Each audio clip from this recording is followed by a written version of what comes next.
If kindness had a sound, it would be the soft chime of a cafe door opening on a quiet night when the world feels too heavy to carry alone. The cafe was called Blue Ember, a small corner place tucked between a bookstore and a closed flower shop. It was not famous. It did not appear in travel guides, but people who found it once often returned, not for the coffee, but for the way it made them feel seen. Inside, the lighting was warm and low, casting gentle shadows across wooden tables worn smooth by years of human stories. The air smelled of roasted beans and rain-soaked pavement drifting in from outside. A soft instrumental track played quietly, the kind of music that never demands attention, but never leaves you lonely either. Emma stood behind the counter, tying her apron tighter than necessary. She had been on her feet for almost 10 hours, and her body felt it, but her face did not show it. She had learned early in life that kindness did not require energy, only intention. At 23, Emma carried responsibilities far heavier than her age suggested.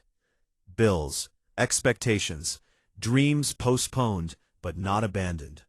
Still, she believed in something simple and stubborn, that small moments mattered, that being gentle in a harsh world was not weakness, but courage. Only a few customers remained.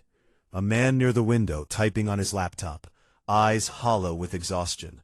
A couple scrolling silently through their phones, sitting close but miles apart. The clock above the counter read 9:14 p.m. The cafe would close at 10. Then the door opened. The bell rang softly. An elderly woman stepped inside, hesitating just past the doorway, as if unsure she belonged there. She was small, wrapped in a faded gray coat that had clearly known many winters. Her hair was neatly combed, silver, catching the light.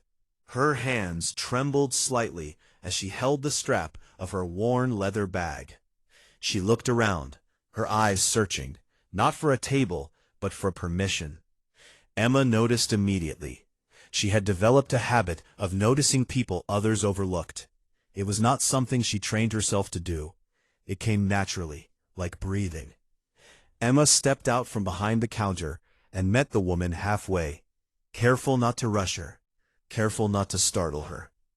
"Welcome," she said warmly. "Take any seat you like." The woman nodded, her lips parting as if to speak, then closing again. She moved slowly toward a corner table near the window, the one Emma secretly believed was the best spot in the cafe. Cozy, quiet, safe. Emma followed with a menu, but did not place it down right away. She asked.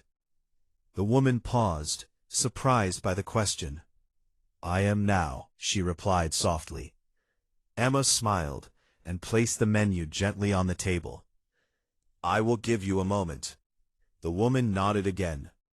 As Emma walked away, she noticed the way the woman's shoulders relaxed, just slightly, as if a weight had shifted. A few minutes passed before Emma returned. "Have you decided?" she asked. The woman looked at the menu, then back up at Emma. "Just tea, please," she said. "Nothing fancy." Emma nodded. Of course. She prepared the tea carefully, choosing a ceramic cup instead of paper.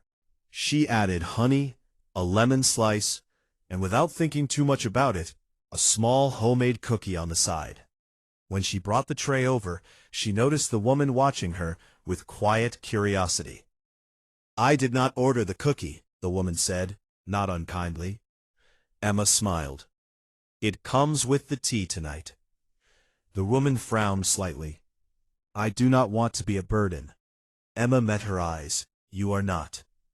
The woman studied Emma's face, searching for something, then slowly nodded. "Thank you," she said. They sat in silence for a while. Outside, rain began to fall, soft at first, then steady. The city blurred through the cafe window, lights stretching into reflections, like memories refusing to fade. The woman wrapped her hands around the cup, inhaling the steam. Her breathing slowed. Her hands stopped shaking. After a few minutes, she spoke. This place feels kind, she said. We try. The woman hesitated, then added, I have not felt that in a long time. Emma pulled the chair across from her, slightly closer. May I sit with you for a moment? She asked. The woman looked surprised, then nodded. Emma sat. They were quiet again, but this silence felt different.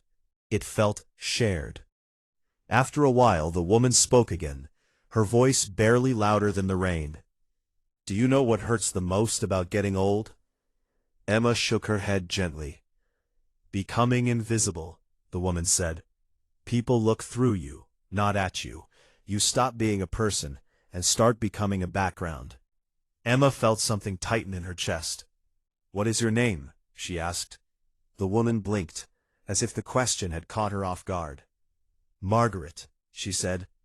That is a beautiful name, Emma replied, sincerely. I am Emma. Margaret smiled, and this time the smile reached her eyes.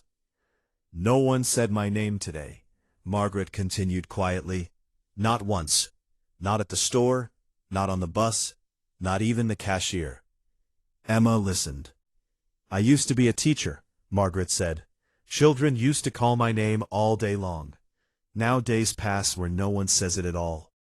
Emma did not interrupt. I thought if I came here, Margaret added, at least someone might look at me like I still exist. Emma reached across the table and placed her hand gently near Margaret's, not touching, but close enough to feel the warmth. You do exist, she said. You always have. Margaret's eyes filled with tears, but she did not wipe them away. They talked for a long time. Margaret spoke about her husband, gone 7 years now, about the house that echoed too loudly at night, about birthdays spent alone, about learning how to cook for one after a lifetime of cooking for many. Emma shared pieces of her own life, carefully chosen, honest but hopeful, about working long hours, about believing the world could still be gentle if enough people tried. Time slipped by, unnoticed. The other customers left quietly. The lights dimmed slightly, signaling closing time. But Emma did not rush Margaret. When Margaret finally stood to leave, she reached into her purse. I cannot pay for all of this, she said. Emma gently pushed her hand back. Tonight is taken care of. Margaret's voice trembled. Why? Emma smiled.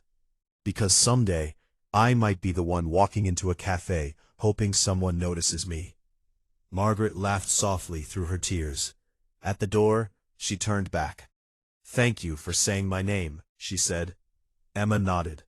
Any time, Margaret. The bell rang softly as the door closed behind her.